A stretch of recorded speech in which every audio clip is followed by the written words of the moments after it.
এসেছেন এবং অনেক আমাদেরকে হেল্প করেছেন।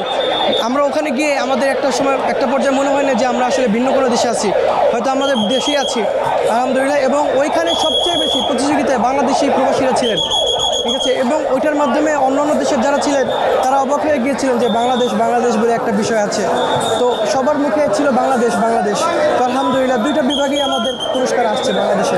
এটা আনপ্রেডিক্টেবল, এটা কখনোই আমার ধারণা ছিল না এবং এটা আমার প্রত্যাশাও ছিল না।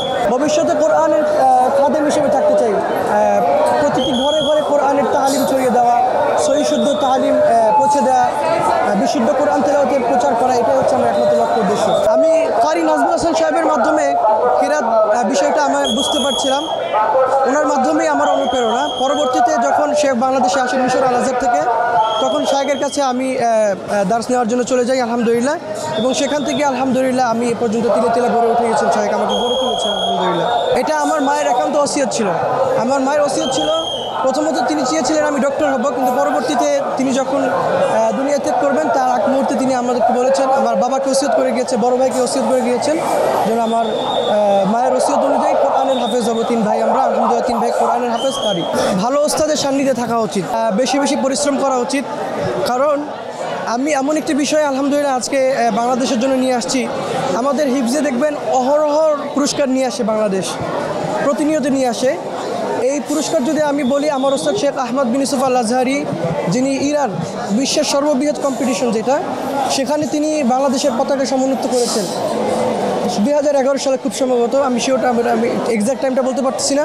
তো আমার ওস্তাদের পরে আলহামদুলিল্লাহ দীর্ঘ একটা গ্যাপ, সেই গ্যাপের পরে আলহামদুলিল্লাহ কিরাত জগতে আরেকটি অর্জন বাংলাদেশ করেছে আলহামদুলিল্লাহ। তো সেই জায়গা থেকে ইনশাআল্লাহ আমাদের যে নতুন প্রজন্মের অনেক ভালো ভালো কারি রয়েছেন বর্তমান বাংলাদেশে, ইনশাআল্লাহ আমি চেয়েছিলাম সেখানে গিয়ে বাংলাদেশের কারিদের ব্যাপারে তাদের ধারণা পরিবর্তন করার, সেটা হয়েছে আলহামদুলিল্লাহ। পরবর্তীতে যারা যাবে তাদের জন্য সহজ হয়ে যাবে ইনশাআল্লাহ। এটার পিছনে হচ্ছে আমার বড় ভাই সবসময় আমাকে অনুপ্রেরণা দিয়েছেন, তার মাধ্যমে আলহামদুলিল্লাহ আমি লাইনচ্যুত না হয়ে আমি এই টাইমে টিকে রয়েছি আলহামদুলিল্লাহ। অনেক খুশি আমি, আমার ছোট ভাই বাংলাদেশের হয়ে আল কোরআন নিয়ে, কেরাত নিয়ে অনেক বছর পরে এই দেশের জন্য পুরস্কার আনতে পেরেছে আলহামদুলিল্লাহ, আমি অনেক খুশি। এর পিছনে অনেক কষ্ট আছে, অনেক ওস্তাদজিদের ত্যাগ আছে। আমার আম্মু তো মৃত্যুবরণ করেছে 2005 সালে, তো আম্মু দোয়া করে গেছেন। তো বিশেষ করে আসলে ওস্তাদজিদের অনেক ত্যাগ ছিল, অনেক কষ্ট ছিল, আমরাও চেষ্টা করেছি পথ দেখানোর জন্যে। তো আলহামদুলিল্লাহ, তো ওস্তাদজিদের মেহনতের কারণেই এই পর্যায়ে আসা। আসসালামু আলাইকুম, আপনাদেরকে অনেক অনেক ধন্যবাদ। আজকের এই মুহূর্তে আপনারা এসেছেন, আপনাদেরকে ধন্যবাদ দেওয়ার মতো ভাষা আমার কাছে নেই, তারপরও অনেক আবেগঘন মুহূর্তে আপনাদেরকে অশেষ ধন্যবাদ। আমি আবুজর গিফারির আব্বু বলছি। তো ও জাতীয় কেরাতে এখানে ফার্স্ট হয়ে কুয়েতে যাইয়া সারা বিশ্বে যেই ফলাফল নিয়ে আসছে বাংলাদেশের জন্য, পাশাপাশি আমাদের আরেকটা ছেলে আনাস হেফজে যে প্রথম হয়েছে, সত্যিকার অর্থে আমাদের বাংলাদেশ দীর্ঘদিন যাবৎ এরকমের সফলতা নিয়ে আসতেছে। যদিও কেরাতে মাঝখানে 10-12 বছর যাবৎ বিরতি ছিল, কেউ পুরস্কার নিয়ে আসতে পারে না, কিন্তু তারপরে এই যে একটা ধারাবাহিক চালু হলো, এটা যাতে অব্যাহত চলতে থাকে সেই জন্য আপনাদের সহযোগিতা, দেশবাসীর সহযোগিতা, দোয়া কামনা করছি। আর আপনারা বাংলাদেশের হয়ে যে সহযোগিতা দিচ্ছেন, যাতে আরও অনুপ্রাণিত হয় আপনাদের মাধ্যমে এই খবরগুলো সম্প্রচারিত হলে অন্যান্য ছেলেরা যাতে উৎসাহিত হয়, প্রতিযোগী হওয়ার জন্য যে মানসিকতা এটা তৈরি হয়, এই ব্যবস্থাটা আপনাদের এই সম্প্রচারের কারণেই হবে। এজন্য আপনাদেরকে অনেক অনেক ধন্যবাদ।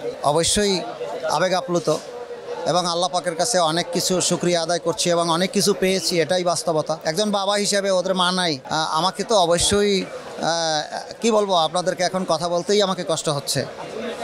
আবেগটা ওই রকম একটা আবেগ আর কি। পরিশেষে যারা শিক্ষার্থী আছে তাদের উদ্দেশ্যে আমার অনুরোধ হচ্ছে যে তারাও এভাবে বাংলাদেশ হয়ে দেশে বিদেশে বাংলাদেশের সুনাম সুখ্যাতি অর্জন করবে, বয়ে নিয়ে আসবে।